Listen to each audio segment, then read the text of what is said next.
Bonjour à tous, une nouvelle vidéo pour vous dire est-ce qu'il faut monter à Paris pour faire du stand-up. Je vais vous donner les idées, après je vous donnerai mon opinion à la fin de la vidéo pour que vous restiez un maximum dans la vidéo. Ça c'est malin, hein. Je joue à Nantes, la ville de Nantes. J'ai été jouer là-bas. Et au Westside Comedy Club par exemple, ils jouent devant 100 personnes et plus tous les jeudis. Ça doit être à peu près ça, hein. Tous les jeudis. Donc ça fait, par mois, ils peuvent jouer devant 400 personnes, voire 500 personnes, 500 spectateurs par mois. C'est quand même cool. Demande à Paris, bien sûr qu'on peut faire ça, mais pour quelqu'un qui fait du stand-up, généralement c'est le chiffre un peu plus bas sûrement à Paris. J'ai l'impression. On vous demanderait aux gens qui jouent à Paris, est-ce qu'ils jouent devant 400 ou 500 spectateurs par mois?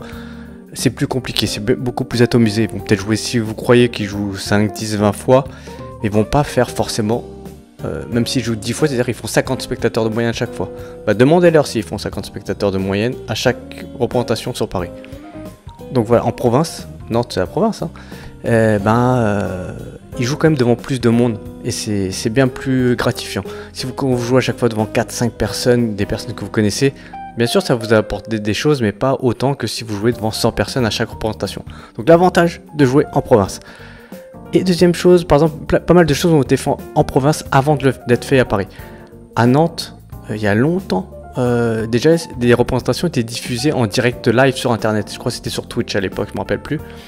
Et à Paris, c'était fait il y a, je sais pas, il y a un an, c'est la première fois qu'ils faisaient ça. C'était waouh, c'était nouveau.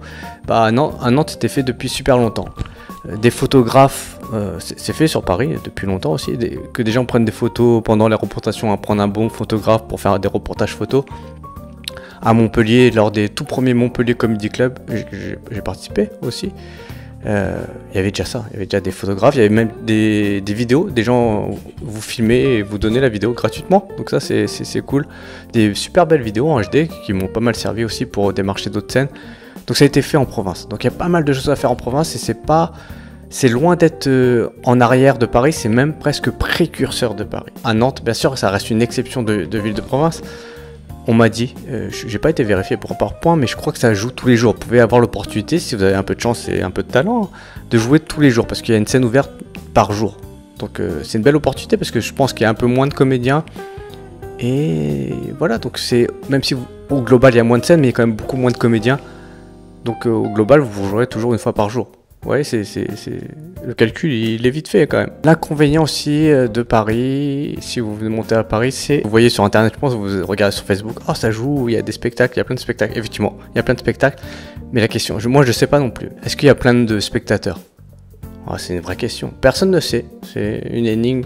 Il suffit de demander aux gens, est-ce qu'il y a plein de spectateurs? Et je veux utiliser un terme que j'aime pas utiliser, mais je vais utiliser quand même, est-ce qu'il y a des vrais spectateurs? Alors qu'est-ce que des vrais spectateurs? On ne sait pas, personne ne sait. Voilà. Mais vous ferez votre définition vous-même. Est-ce qu'il y a des vrais spectateurs dans la salle? Vous irez sur les scènes des débutants sur Paris et vous tirez la conclusion que vous voulez, de savoir si est-ce qu'il y a des vrais spectateurs ou pas dans la salle. Tout le monde a des vrais spectateurs, mais des fois, il y a des gens qui sont plus vrais spectateurs que d'autres. Voilà. Vous regarderez sur Paris. En province, ce système-là est moins développé. C'est vraiment des gens, ils voient sur internet le spectacle, ils y vont à 1 ou 2 personnes, ou 3 ou 4, 5. C'est plus atomisé, c'est plus réel. Voilà, j'emploie le terme de réel. Donc même si vous pensez qu'il y a beaucoup de monde dans les salles, je vous donne une anecdote qui m'est arrivée il y a fort longtemps. C'est je dis la vérité, hein. Moi ça me dérange pas. J'ai été programmé 3 fois dans le même soir. Donc sur Facebook vous voyez, waouh, le mec il joue 3 fois dans le même soir et tout. C'est un vendredi soir. C'est un tueur, c'est incroyable. La soirée, sur les 3 représentations, c'est dans 3 lieux différents. Ça n'a rien à voir avec les organisateurs, c'est que juste ce soir-là, il n'y avait pas beaucoup de monde. J'ai fait 4 spectateurs en 3 représentations. Une fois, c'est annulé, et 2 fois, il y avait 1 ou 2 spectateurs, ou 2 fois 2 spectateurs. Et une fois, c'est annulé. Donc, sur 3 représentations, je me suis déplacé 3 fois. Comme ça, et sur internet, vous voyez, putain, le mec est chaud, il joue 3 fois le même soir et tout. Mais finalement, j'ai joué uniquement 2 fois et devant 2 spectateurs. Je suis pas sûr que j'ai joué toutes les représentations, mais en gros, dans la salle, c'est à peu près ça. Donc, ce que vous voyez sur internet, c'est vrai, mais on vous dit pas tout le temps la suite de ce qui va se passer. Et voilà, c'est ça la magie de Paris. Ça dépend d'où vous êtes. Si vous êtes vraiment dans une campagne perdue, si vous voulez monter à Paris, montez à Paris, hein, si ça vous fait plaisir. Mais vous pouvez créer des choses en province. Et c'est ça, vous avez la chance de pouvoir créer des choses. Et c'est comme un Eldorado. Et des fois, vous en profitez pas assez et vous voulez vous agglutiner à Paris alors que c'est dur, Paris. Mais bon, c'est comme ça, je peux comprendre. Moi, je vous conseille, vous pouvez faire monter votre propre plateau en province et vous allez avoir du monde et vous allez pouvoir faire des vidéos et peut-être faire des bonnes vidéos. Et après, vous pouvez partager sur les réseaux sociaux, sur des différents sites de buzz et faire beaucoup de vues. Peut-être des millions de vues. Certains sont en province, ont tourné des vidéos en province et ils ont fait des millions de vues.